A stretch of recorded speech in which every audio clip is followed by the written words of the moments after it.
Good morning to all the students. आज हम Thomas Gray की elegy written in a country churchyard जहाँ कल रुके थे वहाँ से शुरू करेंगे। कल हमने इसके 6 स्टेंजास पढ़े थे और बताया कि किस तरह से ये गरीब लोग जो संकरी कब्र के अंदर लेटे हुए रहते हैं और इन लोगों के घर में अब कोई चूल्हा नहीं जलेगा, ना ही इनके बच्चे दौड़ कर आएंगे क्योंकि अब इनकी डेथ हो चुकी है। अब आगे पढ़ते हैं 7वां स्टैंजा। ऑफ डेड, ऑफ यानी often, the harvest to their sickle yield, harvest फसल, शिकल यल्ड। ऑफ्ट यानी कि यहाँ ये कह रहे कि जो हार्वेस्ट है, जो फसल है, और शिकल एक इंस्ट्रूमेंट होता है फसल काटने के लिए। शिकल एक तरह का इंस्ट्रूमेंट होता है जिससे फसल काटी जाती है। तो कवि कह रहा कि ये लोग जब खेतों में काम करते थे तो बड़ी से बड़ी, गहरी से गहरी फसल भी इनके सामने समर्पण कर लेती थी। ये अपने हंसुए से, ये अपने सिकल से सारी फसल को काट लिया करते थे। Their furrow of the stubborn globe has broke. Furrow छोटी सी खाई होती है, खेतों के अंदर लाइन बनाते हैं बीज बोने के लिए। ऑफ द स्टबर्न, स्टबर्न जिद्दी, हट्टी, जो बहुत ही, जिसको तोड़ना कठोर हो। और ग्लोब का मतलब यहाँ है मिट्टी, सोइल। तो इन लोगों ने कितनी भी खेतों में फसल थी, जब ये जीवित थे इन्होंने सारी फसल काटी, कोई भी फसल इनके आगे खड़ी नहीं रह पाती थी, इतना इनके अंदर पावर था। यहाँ तक कि ज़मीन कितनी भी कठोर हो उसके अंदर वो हल जोत लिया करते थे।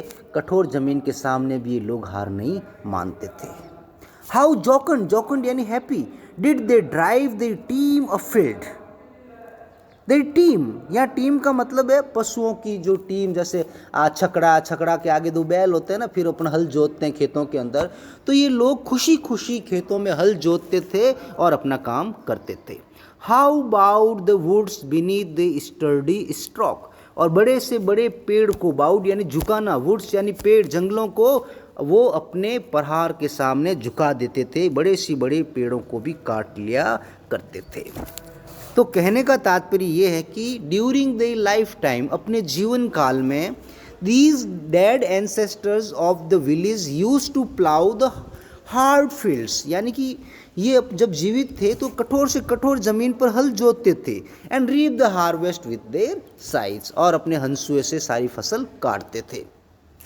They use to drive their cattle joyfully to the fields, खेतों में बड़े खुशी खुशी हल जोतते थे। And when they struck at the tree to chop them, अब जब पेड़ को काटने के लिए उसके ऊपर प्रहार करते थे तो पेड़ उनके सामने झुक जाते थे, उनके सामने हार मान लेते थे।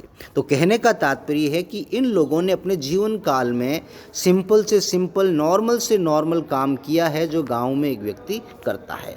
लेकिन अब दे आर नो मोर, अब वो जीवित नहीं है। Therefore they can not perform any of these activities, इसीलिए अब वो ऐसा काम और नहीं कर सकते।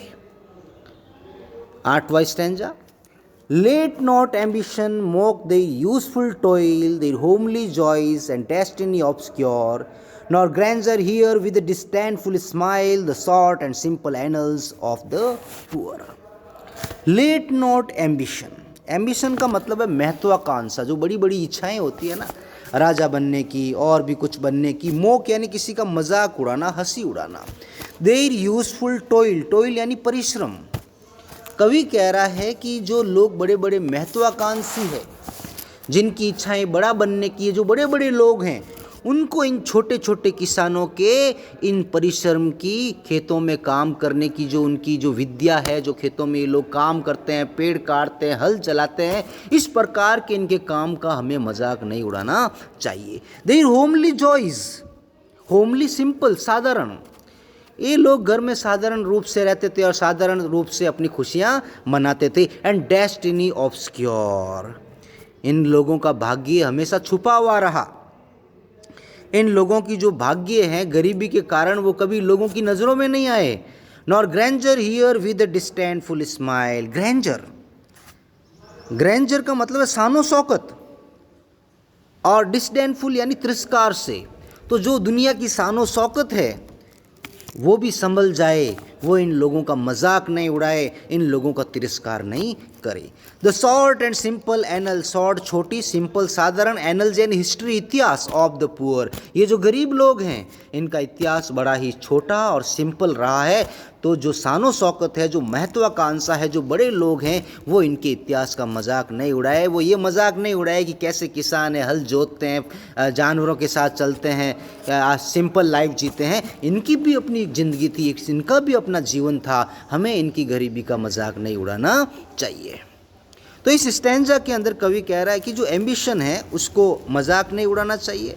ये लोग बड़े सिंपल थे, इनके साधारण से आनंद थे, और लोगों को, जो बड़े बड़े लोग हैं, जो हाई फाई लोग हैं, उनको इन ग्रामीण लोगों का मजाक नहीं उड़ाना चाहिए, इनके जीवन का मजाक नहीं उड़ाना चाहिए।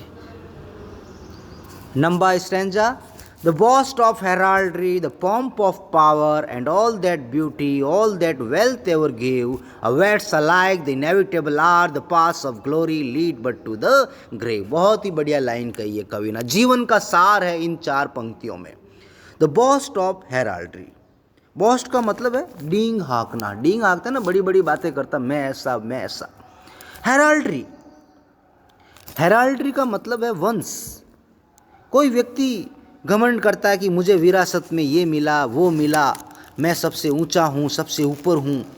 The pomp of power, pomp यानी शानो शौकत, दिखावा करता है ना, कोई व्यक्ति अपनी ताकत का दिखावा करता है, मैं ऐसा हूँ, मैं इतना ताकतवर हूँ।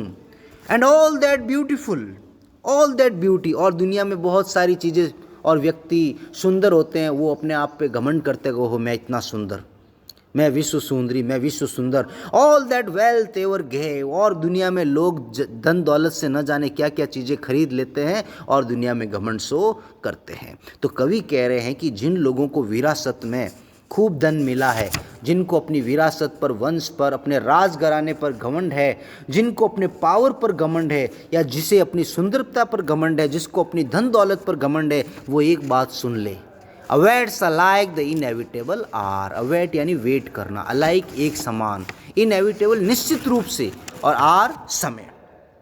The path of glory lead but to the grave. तो यहाँ अवेट्स यानी इंतजार करना, अलाइक यानी एक समान, इनएविटेबल जिसको बदला नहीं जा सके, और आर यानी समय। और the path of glory, the path of glory का मतलब हम ये कह सकते हैं यश का मार्ग। लीड यानी कहीं ले जाना, बट यानी ओनली, यानी कि चाहे धनी आदमी हो, सुंदर हो, चाहे गरीब हो, अमीर हो, सबको एक दिन, सबका एक दिन समय आएगा जब उनको कब्र में जाना पड़ेगा। चाहे सुंदर हो, बदसूरत हो, अमीर हो, गरीब हो, घमंडी हो, चाहे घमंडी नहीं हो, तो हम सुंदर हैं, हम अमीर हैं, हम पावरफुल है, इस चीज़ का घमंड नहीं करें। अंत में जब हमारा अंत समय आएगा तो हम सब इसी मिट्टी में हम सबको मिल जाना है। ऐसा नहीं है कि भाई आपको जो है सोने चांदी की मिट्टी में लेटाया जाएगा कि आप अमीर थे, आपको हीरे मोती की मिट्टी में लेटाया जाएगा। सबके लिए एक मिट्टी है, सभी को एक ही प्रकार की कब्र में लेटाया जाएगा। ऐसा नहीं कि आपके लिए अलग मार्बल की कब्र बनी होगी, सबको एक ही कब्र में जाना पड़ेगा। तो कवि कह रहा है कि जो मौत है वो ऊंचे नीचे, छोटे बड़े में भेद नहीं करती, मौत सबके लिए एक समान है। सबको मौत का इंतज़ार रहता है, चाहे छोटा हो, बड़ा हो, अमीर हो, गरीब हो, घमंडी हो, चाहे वो डींग हाँकने वाला हो, चाहे रुपया पैसा वाला हो या गरीब हो, कुछ भी हो, सबको मौत, सबकी मौत तय है। सो सार यही है कि जीवन का जो अंतिम रास्ता है वो मौत की तरफ जाता है, इसीलिए हमें घमंड नहीं करना चाहिए, इन लोगों का मजाक नहीं उड़ाना चाहिए। 10वां stanza, Nor you, ye proud, impute to these the fault, if memory of the tomb no trophies raise, where through the long drawn aisle and fretted wall the pealing anthem swells the note of praise. Nor you, you proud, impute to these, impute का मतलब है किसी को दोषी ठहराना, the fault यानी दोष। if memory or the tomb, tomb मकबरा, ट्रॉफी का मतलब जो यादगार इमारतें बनाई जाती हैं उसके लिए यूज़ हुआ है। स्मारक, समाधि स्थल। Where through the long drawn aisle, यहाँ आइल का मतलब हिस्सा है, भाग कहते हैं ना, कोई ज़मीन का थोड़ा छोटा सा भाग होता है या किसी चीज़ का हिस्सा। एंड फ्रेटेड वॉल्ट, वॉल्ट ये फूल पत्तियों से सजी हुई छत के लिए यूज़ हुआ है। द पीलिंग एंथम, एंथम एक प्रकार का गाना होता है, ठीक है, ये मतलब एक लिखा हुआ जिसको हम दीवार पर लिख देते हैं किसी संगीत को। स्वेल फूलना, सीलन आती है ना। द नॉट, नॉट म्यूजिक हो गया ऑफ प्रेस। तो कवि कह रहा है कि तुम लोगों को, you people impute to these the fault.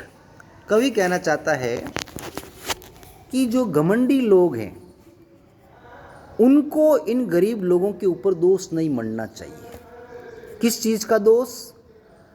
अगर इन गरीब लोगों की कब्र के ऊपर कोई मकबरा नहीं बना हुआ है, कोई स्मारक नहीं बना हुआ है, कोई समाधि स्थल नहीं बना हुआ है, तो इन गरीब लोगों की कोई कमी नहीं है या इनका कोई दोष नहीं। वो तो मर गए, मरने वाला व्यक्ति अपनी समाधि कैसे बनाएगा? और where through the long drawn aisle and fretted wall the pealing anthem swells the note of praise. अगर इन लोगों के बारे में कोई प्रशंसा गीत नहीं लिखे हुए उनकी कब्र के ऊपर, इनके बारे में अच्छे अच्छे म्यूजिक नहीं लिखे गए हैं, तो इन लोगों का हमें मजाक नहीं उड़ाना चाहिए। तो कवि कह रहा है कि जो घमंडी लोग हैं, the proud man should not blame these poor villagers if grand memorials or tombs are not erected to commemorate them or high sounding praises are not heaped on them। अगर इन लोगों की कब्र के ऊपर कोई समाधि नहीं बनी हुई है या कोई इनकी प्रशंसा में कुछ लिखा हुआ नहीं है तो इनका कोई दोष नहीं है, क्योंकि जो ग्रेट मैन हैं जब वो मर जाते हैं, the loud and solemn sound of songs sung by the choir in praise of the departed rises high through the long passage and the arched ornamental ceiling of the church। तो यहाँ आइल church का हिस्सा है और vault यहाँ फूल पत्तियों से सजी हुई इमारत है चर्च की।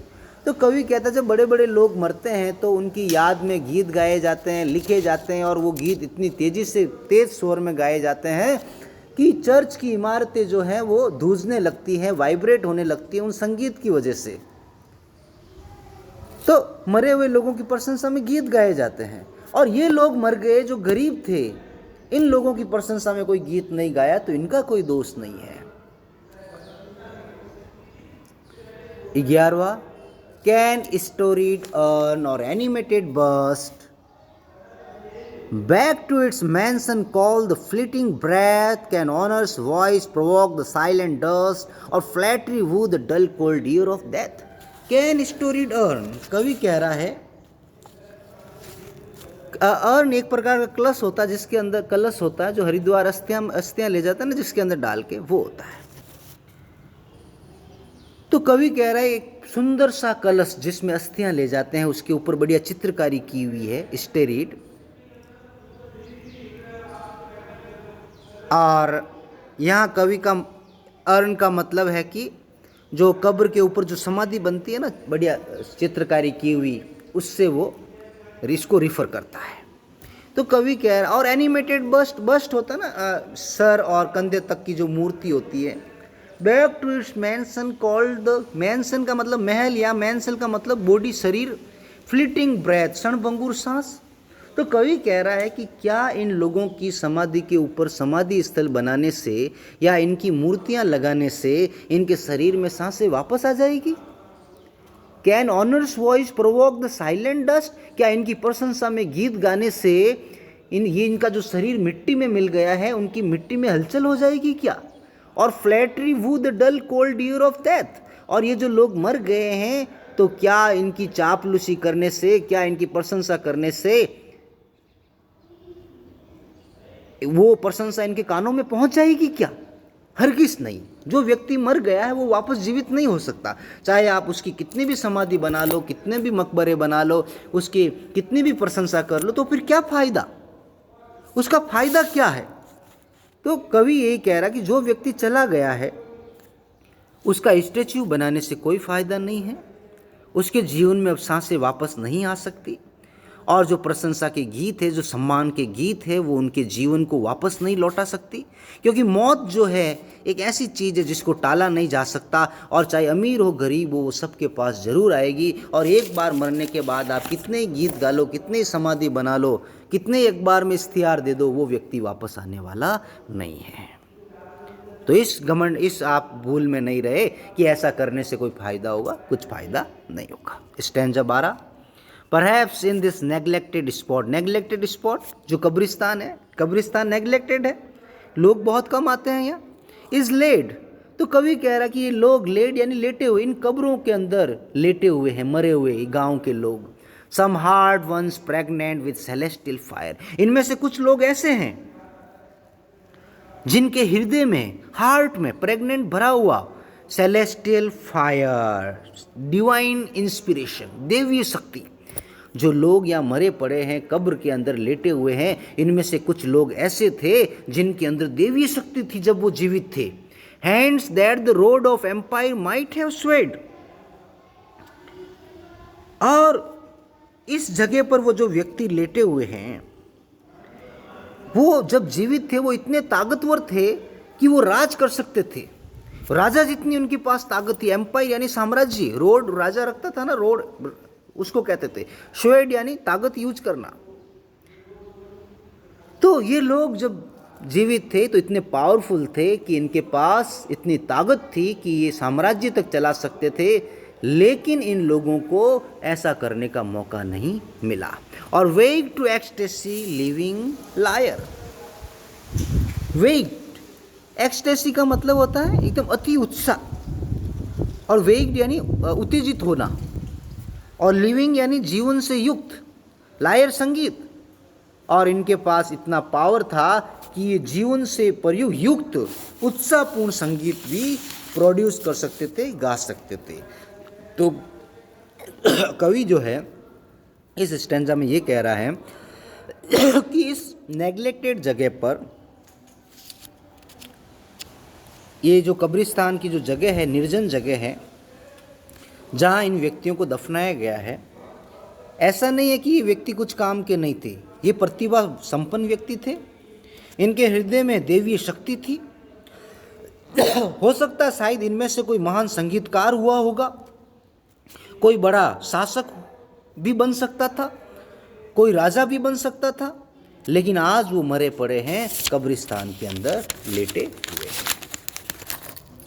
Stanza 13, but knowledge to their eyes her ample pace, rich with the spoils of time, did never unroll, chill penury repress the noble rays, and frost the genial current of the soul. But knowledge, knowledge यानी ज्ञान, to their eyes her ample pace, ample यानी विशाल पन्ने, बड़े बड़े पन्ने।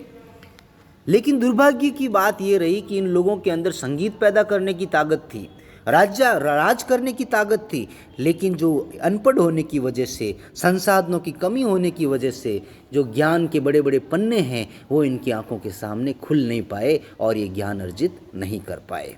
Rich with the spoils of time, rich with the spoils of time, और समय के साथ साथ जो which has been enriched with the collective wisdom of men of various ages, did never unroll, जो किताबें जिसके अंदर लोगों ने ज्ञान लिखा है, समय के साथ कई लोगों ने बड़ी बड़ी किताबें लिखी है, उनमें ज्ञान की बातें हैं, अच्छी अच्छी जानकारियां हैं, लेकिन इन लोगों की नज़र में वो जानकारियां कभी नहीं आई, क्योंकि इनके पास संसाधनों का अभाव था, इनके पास जो है शिक्षा का अभाव था, जिसके कारण इनको ज्ञान नहीं मिल पाया, जिसकी वजह से जीवन में आगे नहीं बढ़ पाए। तो ये इनका दोष नहीं है, ये इनके भाग्य का दोष है, इसके लिए हमें इन लोगों को दोषी नहीं ठहराना चाहिए। Chill penury, chill cold, penury गरीबी, रिप्रेस दबाना, दे नोबल रेज, रेज उत्साह। तो गरीबी ने इन लोगों के उत्साह को दबा दिया। कई बार होता है ना, एक व्यक्ति के अंदर बहुत बड़ा बनने की एबिलिटी होती है, लेकिन गरीबी के कारण वो आगे बढ़ नहीं पाते हैं। तो इन लोगों के साथ भी यही हुआ, इनके अंदर बनने का जज्बा था, जोश था, जुनून था, लेकिन गरीबी ने इन लोगों को आगे नहीं बढ़ने दिया, इनकी भावनाओं को दबा दिया। And froze the genial current of the soul, froze दबा देना, और इनके ज्ञान को, इनके विजडम को अंदर ही दबा दिया, और इनका ज्ञान विजडम बाहर नहीं निकल पाया, जिससे लोगों की नज़र में नहीं आ पाया। Stanza 14, full many a gem of purest ray serene, the dark unfathomed caves of ocean bare, full many a flower is born to blush unseen, and waste its sweetness on the desert air. Full many a gem, gem रत्न होता है, purest ray serene, purest clear, serene शांत, the dark unfathomed caves of ocean bear, unfathom जिसको मापा नहीं जा सके, ocean महासागर, तो केव गुफाएं। तो कवि कहता है कि जो महंगे महंगे रत्न होते हैं, जो पवित्र, जो शुद्ध रत्न होते हैं, वो समुद्र के नीचे गहराइयों में दबे पड़े रहते हैं। अगर हम समुद्र के किनारे पर खड़े रहेंगे तो ये चीज़ें दिखाई नहीं देगी हमें। इसी तरह से full many a flower is born to blush unseen, कई अच्छे अच्छे सुगंधित फूल जंगलों के अंदर खिलते हैं, खुशबू देकर चले जाते हैं और हमें पता ही नहीं चलता। And waste its sweetness on the desert air, और उनकी खुशबू रेगिस्तान में नष्ट हो जाती है। तो जिस तरह से समुद्र की गहराई में पड़े हुए रत्न को हम नहीं देख सकते, जिस तरह रेगिस्तान में सुंदर फूलों की खुशबू को हम नहीं महसूस कर सकते, उसी तरह से ये लोग भी रत्न की तरह महंगे थे, अनमोल थे, फूलों की तरह सुगंधित थे, लेकिन गरीबी के कारण, पॉवर्टी के कारण, संसाधनों के अभाव के कारण ये लोग हमारी नज़रों में नहीं आ पाए। इसका मतलब ये नहीं कि ये प्रतिभावान नहीं थे, ये प्रतिभावान थे, ये प्रतिभा संपन्न थे, इनके अंदर कला थी, इनके अंदर शक्ति थी, लेकिन शक्ति प्रदर्शन करने का इनको मौका नहीं मिला। जिस तरह से रत्न जो है सागर के अंदर छुपा हुआ है तो उससे उसकी शुद्धता खत्म नहीं होती, तो ये लोग भी जो है अंधकार में छुपे हुए थे तो इनकी महानता छुप नहीं सकती। और जिस तरह से फूल जो है रेगिस्तान में अपने आप खुशबू देकर चला जाता है, तो इसका मतलब ये नहीं कि फूल ने खुशबू नहीं दी, इन लोगों ने भी खुशबू दी है, इन लोगों ने भी काम किया है। बस फर्क इतना है कि कुछ लोगों का काम नजर में आ जाता है और कुछ लोगों का काम छुपा रह जाता है। Some village Hampden dead with dauntless breast, the little tyrant of his fields withstood. Some mute inglorious Milton here may rest, some Cromwell guiltless of his country's blood. Some village Hampden. Hampden एक व्यक्ति का नाम है जिसका पूरा नाम था John हैम्पडन। 1927 में इसको जेल डाला गया था चार्ल्स फर्स्ट द्वारा, और एक्चुअली चार्ल्स फर्स्ट जो इंग्लैंड का राजा था, उसने 1936 के अंदर जो इसको 1627 में जेल में डाल दिया, और बाद में चार्ल्स फर्स्ट ने एक टैक्स लगाया था और इस जॉन हैम्पडन ने वो टैक्स देने से मना कर दिया, और जिसकी वजह से चार्ल्स फर्स्ट ने जॉन हैम्पडन को जेल में डाल दिया और उसको मरवा दिया। ठीक है, तो कहने का तात्पर्य है कि जिस तरह से हैम्पडन ने राजा का विरोध कैसे किया, डॉन्टलेस, निडर होकर, द लिटिल टिरेंट तानाशाही of this field with stool, तो उसी तरह से इन किसानों ने भी जमींदारी व्यवस्था के खिलाफ, सामंतवादी व्यवस्था के खिलाफ, जो हमारे यहाँ जमींदार थे ना, राजा महाराजा, उन्होंने बहुत ही दुष्ट प्रकृति के थे, गरीब लोगों का खूब अन्याय किया और आज बड़े बनते हैं। तो इन लोगों ने गरीबों का बड़ा ही तिरस्कार किया, राजाओं ने, महाराजाओं ने, जमींदारों ने, सामंतों ने। तो कवि कह रहा है कि जैसे जॉन हैम्पडन ने निडर होकर चार्ल्स फर्स्ट का विरोध कैसे किया था और फिर उसको मरवा दिया गया, उसी तरह के से यहाँ के किसानों ने भी जमींदारों के विरुद्ध, सामंतों के विरुद्ध लड़ाई की। उनके पास, इन किसानों के पास इतना सामर्थ्य था, इतनी ताकत थी कि ये जमींदारों से लड़ सकते थे, उनका विरोध कर सकते थे। ये नहीं लड़े, इसका मतलब ये नहीं कि इनके पास ताकत नहीं थी, ये शांत थे, ये अलग बात है, ये शांति प्रिय थे, इसीलिए नहीं लड़े। बाकी हैम्पडन जितनी ताकत इन लोगों के अंदर भी थी, ये लोग भी जमींदार को लड़ सकते थे, उनको हरा सकते थे। Some mute inglorious Milton here may rest. Milton आपको पता ही कितना बड़ा कवि था जिसने पैराडाइज लॉस्ट लिखा। पैराडाइज लॉस्ट उसने लिखा है, 1608 में जन्म हुआ था मिल्टन का, 1674 में डेथ हुई थी। और तो कवि कह रहा है कि इनग्लोरियस, इनग्लोरियस, जिसकी ग्लोरी, जिसके यश के बारे में लोगों को पता नहीं चले। तो मिल्टन तो फेमस हो गया, लेकिन यहाँ जो लोग दफनाए हुए हैं इस कब्र के अंदर, उनके अंदर भी मिल्टन जैसी काव्य गुण थे, उनके अंदर भी एपिक लिखने की कला थी, गुण था, लेकिन वो लिख नहीं पाए संसाधनों के कमी के कारण, अभाव के कारण। Some Cromwell guiltless of his country's blood. Cromwell एक प्यूरिटन लीडर था, ओलिवर क्रॉमवेल। और जो हैम्डन है, जो मिल्टन है, ओलिवर क्रॉमवेल है, उन्होंने अपने देश के लिए, भले के लिए अपना खून बहाया। तो some Cromwell guiltless of his country's blood. तो जिस तरह से हैम्डन, मिल्टन, क्रॉमवेल महान थे, उन्होंने बड़े बड़े कार्य किए, उसी तरह से यहाँ के किसान भी उनकी तरह ही प्रतिभावान थे, उनकी तरह ही वो शक्तिशाली थे, उनकी तरह ही वो पावरफुल थे, और उनकी तरह ही वो निडरतापूर्वक किसी से भी लड़ झगड़ने के लिए तैयार थे। तो कवि इस 15वें स्टेंजा में ये कहना चाहता है कि यहाँ जो लोग दफनाए हुए हैं वो पावरफुल थे, बड़े बड़े जमींदारों का विरोध कर सकते थे, कोई मिल्टन की तरह महान काव्य प्रतिभा वाला था, तो कोई क्रॉमवेल की तरह बड़ा राजनीतिज्ञ बन सकता था, लेकिन विषम परिस्थितियों के कारण, अभाव के कारण इन लोगों को ऐसा करने का मौका नहीं मिला। इसका मतलब ये नहीं है कि इसके अंदर गुण नहीं थे, इसके अंदर काबिलियत नहीं थी। इनके अंदर भी काबिलियत थी, इनके अंदर भी गुण था, लेकिन संसाधनों की कमी और अभाव के कारण, विषम परिस्थितियों के कारण ये आगे नहीं बढ़ पाए। सो स्टूडेंट्स, आज हम इतना ही पढ़ेंगे। अभी और बाकी स्टैंजाज बाकी है जिनको हम कल पढ़ेंगे।